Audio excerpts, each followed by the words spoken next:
Rafale ആക്രമണം തുടർന്നാൽ ആക്രമണാത്മക ആയുധങ്ങൾ വിതരണം ചെയ്യുന്നത് നിർത്തുമെന്നായിരുന്നു യുഎസ് പ്രസിഡന്റ് ജോ ബൈഡന്റെ പ്രഖ്യാപനം. ദിവസങ്ങൾക്ക് ശേഷം റഫയും പരിസര പ്രദേശങ്ങളും ഇസ്രായേൽ ഭീകരാക്രമണത്തിൽ കലങ്ങിമറിഞ്ഞു. 1.5 ദശലക്ഷത്തിലധികം ഫലസ്തീനികൾ അഭയം പ്രാപിക്കുന്ന നഗരത്തിലേക്ക് ഇസ്രായേൽ നരാധമന്മാർ തള്ളിക്കയറി ആക്രമണം 10 മടങ്ങ് ശക്തമാക്കി. ഇസ്രായേലിനുള്ള സൈനിക പിന്തുണ പിൻവലിക്കാൻ യുഎസ് തയ്യാറായോ?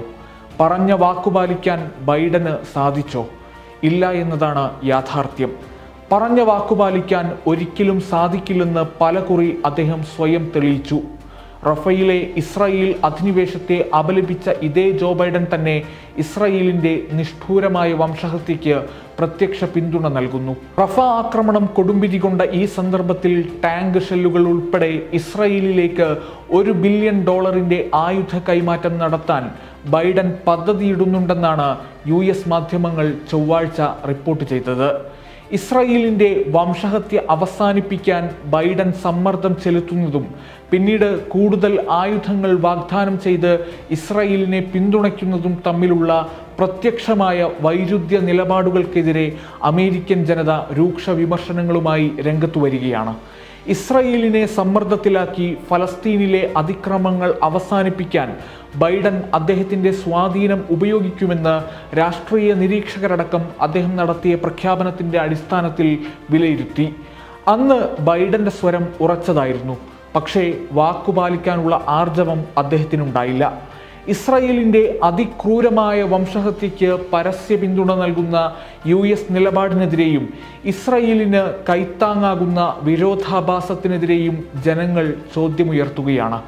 മറുപടി പറയാൻ ബൈഡൻ ബാധ്യസ്ഥനുമാണ്. ഫലസ്തീനികൾ ആട്ടിയോടിക്കപ്പെട്ടതിന്റെ ഓർമ്മ പുതുക്കുന്ന നക്ബ വാർഷിക ദിനത്തിലാണ് ഇസ്രായേലിന് യുദ്ധോപകരണങ്ങൾ നൽകിയുള്ള അമേരിക്കയുടെ സഹായം.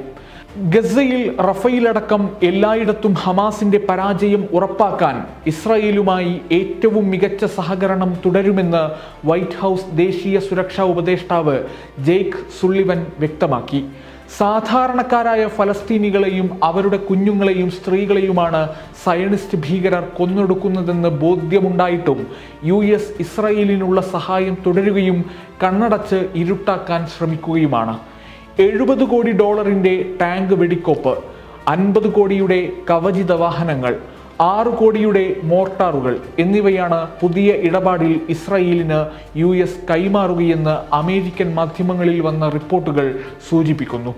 ഗസയ്ക്കെതിരെ ഇസ്രായേൽ വംശഹത്യ തുടരുമ്പോൾ സയണിസ്റ്റുകൾക്ക് സർവ്വ പിന്തുണയും നൽകുന്ന ബൈഡന്റെ നിലപാടിനെ ചോദ്യം ചെയ്യുന്ന ഒരു സമൂഹം അമേരിക്കയിലുടനീളം വളർന്നു വരുന്നുണ്ട്. ജോ ബൈഡന്റെ ഈ നിലപാടിൽ പ്രതിഷേധിച്ച് കഴിഞ്ഞ ദിവസം യുഎസ് ഉദ്യോഗസ്ഥൻ രാജിവെച്ചിരുന്നു.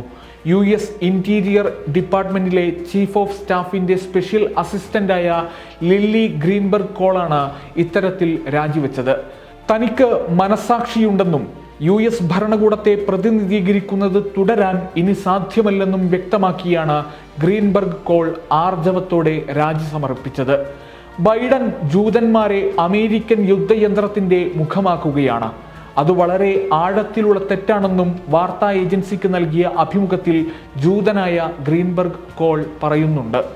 ഒക്ടോബർ 7 യുദ്ധം ആരംഭിച്ചതിന് ശേഷം മുൻ യുഎസ് ആർമി ഓഫീസർ ഉൾപ്പെടെ ഏതാനും ബൈഡൻ അഡ്മിനിസ്ട്രേഷൻ ഉദ്യോഗസ്ഥരും യുഎസിന്റെ ഗസ നയത്തിൽ പരസ്യമായി പ്രതിഷേധിച്ച് രാജിവെച്ചിരുന്നു.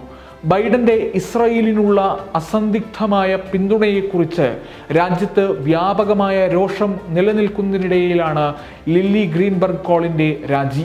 റഫേൽ ആക്രമണം തുടർന്നാൽ ഇസ്രായേലിന് ആക്രമണാത്മക ആയുധങ്ങൾ വിതരണം ചെയ്യുന്നത് നിർത്തുമെന്ന് പറഞ്ഞ ജോ ബൈഡൻ ആ വാക്കിന് വിരുദ്ധമായ പ്രവർത്തനങ്ങളാണ് നടപ്പിലാക്കിയത്. ഇസ്രായേൽ അനുകൂല നിലപാടിൽ നിന്ന് വ്യതിചലിക്കാൻ ബൈഡന് സാധിക്കില്ല. സ്വന്തം രാജ്യത്തിൻ്റെ സ്വാതന്ത്ര്യത്തിന് വേണ്ടി ജീവൻ ബലിയർപ്പിച്ച് ത്യാഗോജ്ജലമായ പോരാട്ടം നയിച്ചവരെ പാശ്ചാത്യർ വിശേഷിപ്പിക്കുന്നത് തീവ്രവാദികളെന്നാണ്. അങ്ങനെയെങ്കിൽ ക്രൂരമായ വംശഹത്യ തുടരുന്ന ഇസ്രായേലിനെ ഇക്കൂട്ടർ എന്ത് വിശേഷിപ്പിക്കും? ഒന്നുമറിയാത്ത പിഞ്ചു കുഞ്ഞുങ്ങളെയും അവരുടെ അമ്മമാരെയും ക്രൂരമായി കൊന്നൊടുക്കുന്ന ഇസ്രായേൽ നരഭോജികളെ സമാധാനത്തിനു വേണ്ടി പോരാടുന്നവരായി ചിത്രീകരിക്കാനാണ് യുഎസ് ഉൾപ്പെടെയുള്ള ചില രാജ്യങ്ങളുടെ ശ്രമം. ബൈഡനും US-നും മിഡിൽ ഈസ്റ്റ് കേന്ദ്രീകരിച്ച് ചില ഗൂഢലക്ഷ്യങ്ങളുണ്ട്. അതിൻ്റെ നടത്തിപ്പുകാരനായി വേഷമിടാൻ ഇസ്രായേലിന് അമേരിക്കൻ കുപ്പായം അണിയേണ്ടി വരും. US അവരുടെ ലക്ഷ്യപ്രാപ്തിയിലെത്തുന്നതുവരെയും പശ്ചിമേഷ്യയിലെ സംഘർഷങ്ങൾക്ക് അറുതി വരില്ല എന്നതാണ് മറ്റൊരു സത്യം.